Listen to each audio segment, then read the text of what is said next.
Hello, everyone. My name is Victoria Radnothy with Pickleball.com, and I am joined today with Ilana Long, a pickleball rom-com writer. I have interviewed her previously, and we talked about her debut pickleball romance novel called Pickleballers. And today we are going to be chatting about her sequel, Pickle Perfect. And Ilana is a comedian. She's got this great sense of humor. So, anytime she sits down and chats with us, we're gonna giggle, we're gonna have a good time. So, this is gonna be a super fun conversation, and I can't wait to just jump right in. Let's talk with Ilana. I truly cannot wait to hear about the sequel to Pickleballers, Pickle Perfect. Give me the synopsis about book two. So, Pickle Perfect, it's a standalone novel, but it takes a couple of the characters that are very slightly mentioned in Pickleballers and they move on into the next book. So, Pickle Perfect is this second chance rivals to lovers romantic comedy. And it's about a single mom who goes on this adventurous tropical picklecation in Costa Rica. And she only to find that her ex-boyfriend, who is now the bad boy of pickleball, is the tour's pro for the week. And Lulu is the star. She's kind of a adorkable, awkward, but really organized woman who falls, well, of course, falls for her ex again. History is that they played tennis together. And so they had been in high school together and they were both really strong athletes. And he went on to become a professional and she went on to become a single mother and have a very different life and become a teacher. And I thought that when she picked up a racket again, well, a paddle this time, that there was this whole resurgence in her of, oh my goodness, I forgot I'm an athlete. I'm an athletic person. I'm a person who has, and this confidence came out in her. And so I thought pickleball was a great way to sort of have that blossom out of her. And so she had that, but plus Tyler's already there. He's a pickleball pro. So he got on this team. He got on this job because he really mismanaged a publicity event in which he accidentally set a field on fire when he was trying to, make a video about. So he's got his issues too. And so they are both, I think, in this resurgence mode and recognizing what it was that they loved about themselves and about each other. So they both really recognize, gee, I really feel good when I'm on the court. I really feel good when I'm playing a game and being competitive and being healthy and with a person who I care about. And pickleball's so social that it is the perfect romance book setting. It's just perfect. When I feel like what you just described is so common, like when it comes to not even just romance, just when you step out on court, you have that confidence, and that's just naturally very alluring and attractive, even when it comes to just like, picking a good partner that you're gonna go play in a tournament with or something like that. So I think you're speaking to such a big reason why people love even the game of pickleball so, so much. Right. And that chemistry. Pickleball, there's a lot of banter. It's not just like you're sitting there playing a game. You are having a good time, you're joking around, you're kind of you're kind of taking the piss out of your partner and like going, "What? Did you miss that?" Or, "Hey, great shot." And just when you are playing like that, it's just easy to be you're doing something that you have to do together. And every step you take together, it's like choreography. And so I think that there's a lot of togetherness and openness and opportunity for romance in a situation like pickleball. And what did you like about the second chance romance trope of it all? Why did you choose that trope as opposed to the previous enemies to lovers or friends to lovers or something like that? Well, I think there was a lot in there. There's some of me in there, and although I didn't have a second chance romance, I mean, second chance romance is actually when you go back to someone who you've had a romance with already, rather than like having had a romance and then having another romance. But I mean, in my life, I had a not an exactly second chance romance, but a second blossoming of my romantic life in that, I had been married before and then I had a divorce. And so I'm, like this character who's gone through a divorce as well. And like in Pickleballers, where she did the same thing too, where I met somebody new and then now I'm in a working relationship, a marriage that is more suited for romance.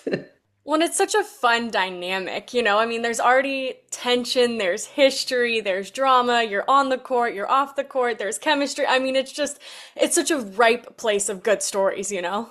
Pickleball has become such a romantic opportunity for people too, And recently, I've heard that pickleball is like literally the number one first date for people right now in like the 18 to 34 set, and it's become very, very popular. I noticed you did a story on that I saw.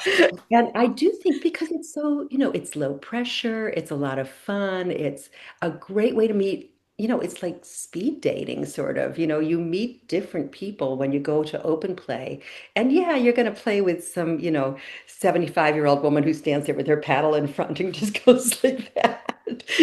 But you never know who you're going to meet. You're going to meet a really great, person who you go on a date with, and who knows what will happen. So when you were writing Pickleballers, did you have these characters in mind, thinking to yourself, "Hey, I need to come back and explore their love story too," or was this kind of a after the fact decision? I did have it in mind. And in fact, I had just been reading books by Taylor Jenkins Reid. What she does is she takes these minor characters and she puts them in other books. I knew I was going to have a second book coming after Pickleballers. And I thought, which characters can I put in here? And so I intentionally created Lulu, who is Rooster's goddaughter. We don't really see her. We never see her. She's in the car at the end. I just wanted to show you here. I've got I love this image so much because I had wanted Tyler to be like this sort of gruff, rough on the outside character, and her to be, I love the look on her face. She's like, I don't know about you. And I was like, I really want them to have eye contact, on the cover. And this image to me captures the story so well. Just that like hesitancy, but like openness and ready to get involved with somebody. So I thought that was really cute. And so tell me about the choice of going on this pickleball vacation part. Like, why did you take them and send them abroad, basically? Okay, two reasons. One, I think we all, or I know that I behave and feel different when I'm on vacation. I feel like fresh and new, like there isn't the same kind of responsibilities that I have when I'm not on vacation. So you're really free and open and ready for something different because you're already throwing yourself into a new situation. And so you're ready for a new romance too. So that was one reason. Second, who doesn't love to be in the sunshine and on the beach? And who doesn't look great in a bikini and in swim trunks? Okay, so those were some opportunities to get them to physically be attracted to each other. And also, I lived in Costa Rica for 5 years and I worked there. So I feel really familiar with Costa Rica. Honestly, at least 2 weekends a month, we would go out to the jungle or the volcano or the beach. And all of the activities that Lulu and Tyler do in this book, every one of them I did. I rappelled down a waterfall and I went whitewater rafting on a class 4 river. Every one of those experiences were so life-changing for me and so awakening that I was like, I want to put these in a story. I want to have people experience them together, these activities that are so amazing and intense, and have them bring people closer, which is what those activities do. When you do kind of life-threatening activities together, you're bound to be tied together with the people that you're doing them with. So it's a small group tour that they go out on this adventure pickleball tour. And so that kind of gives this great opportunity for this group to get to know each other well, but especially Lulu and Tyler, who keep finding opportunities to steal like private time by accident. Mm-hmm. And those terrifying experiences really pull you together. Like, I'm thinking of The Bachelor and all those crazy dates that they make those people go on, you know? Exactly, exactly. So last time we talked a lot about kind of the value of humor. I can only assume this one has just as much delightful giggles and comedy in this one as well. Yes, yes. I am so excited about this one because I decided I was going to go like full out. I love like physical comedy. I'll give you a little teaser of it. She has been afraid to do the zip line, so they are walking down the entire mountain together, and they still have their harnesses on. And she was like, she's so organized, so she, put on sunscreen and she hydrated, and she's got her hat on and her everything on, and she's so ready. But the problem with hydrating with the harness on is it's very difficult to get the harness off. And they are having this romantic moment. They stop, they realize that it's a great time to have this romantic moment. They're kissing, they're whatever. And she is trying to get the harness off because she wants to get the harness off. And then she realizes that she really needs to pee. And she's like, she's having like this disaster moment, and he has no idea. And finally, she like escapes to find a place to relieve herself, only to find that the harness is buckled into her pants, and she can't manage to get any of it off. So terror ensues. And I assume there's some spice in this one as well. It's a little spicier than the last one. The last one was, very fade to black closed door. This one gets a little bit closer. I would give it a 2 on the spicy, on the chili pepper ratings. So there's no like, it's not porn, but it's pretty it's a little steamy and sexy. Let's put it that way. So Oh, I love it. It's good for the sport, you know? it's good for the sport because, I'll tell you, pickleball, I think people are finally realizing that pickleball is no longer like this retiree old person sport, and people are realizing, that the biggest group of pickleball players are 18 to 34 year olds, and that's the same group that is the biggest readers of romantic comedy as well, of romance as well. So it's a great overlap, and I think people are beginning to realize that this is something up and coming. I mean, look at all the pros. They're not retirees. So, they're young, and Hmm. actually have a mention of Annalie Waters at the end of my book. Oh, So really?